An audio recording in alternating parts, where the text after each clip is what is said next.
ये religious identity जो है ना कि हम ऐसे हैं, हम ये, या कम्युनिटी आइडेंटिटी आप या कास्ट आइडेंटिटी कि हम लोग ऐसे हैं, इसमें सबसे ज़्यादा दुख छुपा हुआ है खुद के लिए। हम ये समझते नहीं हैं बट एक्चुअली ये छुपा हुआ है। क्यों छुपा हुआ है दुख इसमें?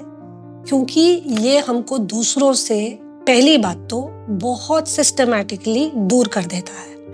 जैसे मैंने कहा कि मैं हिंदू या मैं मुसलमान या मैं सिख या मैं ईसाई हूँ, वैसे मैंने कह दिया कि तुम नहीं हो, और जैसे मैंने कह दिया कि तुम नहीं हो, तुम मेरे से अलग हो गए। जैसे मैंने कहा कि मेरी कास्ट, हम लोगों में तो ये होता है, वैसे ही मैंने कह दिया कि तुम लोगों में नहीं होता, अब तुम अलग हो। अब अलग करने से प्रॉब्लम क्या हुआ? अलग करने से एक बहुत बड़ा प्रॉब्लम हुआ। मैंने सामने वाले को ऐसे बॉक्स में डाल दिया जो मेरे जैसा है ही नहीं। लेकिन रियलिटी ये है कि सामने वाला बिल्कुल मेरे जैसा है। ऐसा कौन सा व्यक्ति है दुनिया में जिसको रिजेक्शन फील नहीं होता, जिसको दुख फील नहीं होता, जो तकलीफों से नहीं गुजरता, जिसका कोई प्यारा मर जाए तो वो ग्रीफ और गम में नहीं पड़ता? ऐसा कौन सा व्यक्ति है कि जिसको भूख नहीं लगती, जिसके पास पैसे नहीं हो तो वो तकलीफ में नहीं पड़ता, या जिसको कमी का खुद को एहसास नहीं होता, जिसको जेलसी नहीं होती, या जिसको ग्रीड नहीं होती, या जिसको ईर्ष्या नहीं होती? तो ऐसा कौन सा व्यक्ति है?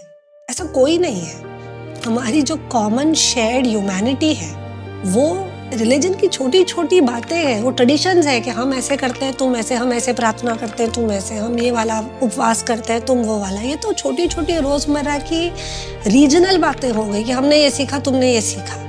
लेकिन जो कॉमन शेयर्ड ह्यूमैनिटी है वो तो मैसिव है, वो तो ह्यूज है। ये उससे बढ़ सकती ही नहीं है। कोई रिलीजियस आइडेंटिटी, कोई कंट्री आइडेंटिटी, कोई भी आइडेंटिटी, कोई कास्ट आइडेंटिटी इससे नहीं बाहर आ सकती, इससे नहीं बड़ी हो सकती कि यार तुम्हें वही फील होता है जो मुझे होता है, तुम्हारा मन भी मेरी तरह ही है, तुम्हें भी वही चीजें दुख पहुंचाती हैं जो मुझे पहुंचाती है, तुमको भी तुम्हारे बच्चों से, फैमिली से उतना ही अटैचमेंट है जितना मुझे है।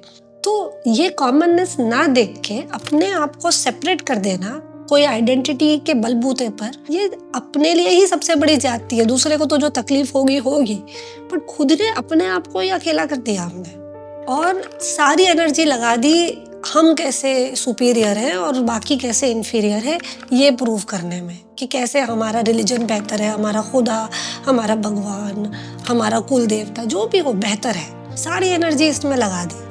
ये क्या जिंदगी जी फिर हमने? क्या समझा? कुछ भी नहीं। अपनी जिंदगी को इतना नैरो कर दिया, इतना वीक कर दिया, इतनी सिली बुनियादों पर उसको ठहरा दिया, और सारा जो जीवन का मेन अंडरस्टैंडिंग है वही खो गया। इसलिए आप देखो जो ऋषि मुनि थे, जो संत फकीर थे, जो समझ के लोग थे, वो कभी अलग करने की बात नहीं करते, वो हमेशा एकता की बात करते हैं, वो हमेशा साथ की बात करते हैं। और जो वीक और कमजोर लोग हैं वो रिलीजियस आइडेंटिटी का सहारा लेते हैं, कम्युनिटी आइडेंटिटी का सहारा लेते हैं और लोगों को अलग अलग करते हैं। तो अब तो हमको ही समझना है, एज पीपल हमको समझना है कि भाई हमें ये ब्रॉड अंडरस्टैंडिंग एम्ब्रेस करनी है, समझ के साथ, ब्लाइंडली नहीं, कि ये अंधविश्वास और नैरो अंडरस्टैंडिंग जिंदगी की एम्ब्रेस करनी है। और फिर वो छोटे छोटे कुटुंबों में रहना है कि हम ऐसे, हमारे लोग ऐसे, हम तो ये पहनते हैं, हम तो ये करते हैं, हम तो ये खाते हैं। बस इसके अंदर हमको रहना है, हमको चौड़ा होना है, हमको फैलना है। हमको सारी दुनिया हमारे लिए पड़ी है एक्सपीरियंस के लिए, कि हमको बस नैरो हो के अपनी चीज मैं रहना है। अब ये तो हमारा ही डिसीजन है भाई, और हमारी इंटेलिजेंस पे डिपेंड होता है। तो बस यही उम्मीद है कि लोग अपनी इंटेलिजेंस के अंदर थोड़ा डीप डाइव लेंगे और ऐसी बेबुनियाद फालतू यूजलेस बातों में नहीं फंसेंगे।